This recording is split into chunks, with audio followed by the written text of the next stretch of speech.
The new adventure of Francis and César the donkey. Time has flown by since Francis found César. The harvest was in and Francis had to take a large part of it to the farmer's market in Manresa, as he does every year, to sell it there. This time, of course, it was different, because César could not stay alone on the farm.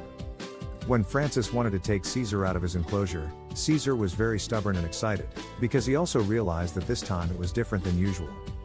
Francis had a lot of trouble coaxing César out of the enclosure and he wouldn't let himself be pulled out either. With the patience of an angel, Francis was able to persuade César to finally leave the enclosure and start the journey to Manresa with him. Francis tied César to the large handcart that was loaded with vegetables. César was not very fond of it, but he let it get the better of him. It took a little longer than usual to get the trail behind him. This was due to César's curiosity. Every now and then he just stubbornly stopped and looked at the unfamiliar surroundings.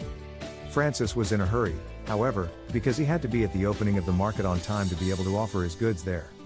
Finally, Francis and César arrived on time at the beautiful and spacious market.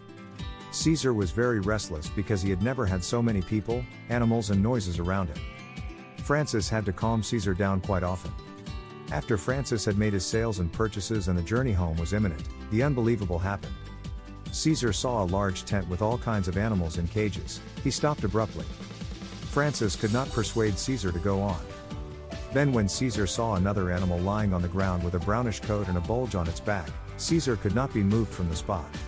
César looked at his back and looked again at the said animal and then he looked at Francis with wide eyes and pricked up ears.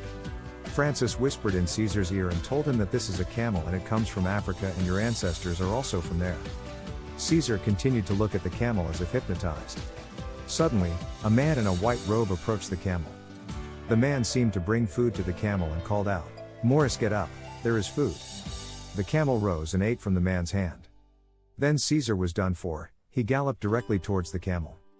Francis suspected something bad and ran as fast as he could to the scene with his handcart, which contained all the groceries. The man in the white robe was obviously startled by the sudden appearance of César.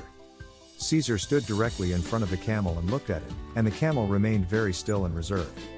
As César moved his head back and forth, so did Mourice. It seemed as if they were both talking and understanding each other. They walked around each other as if they were playing together.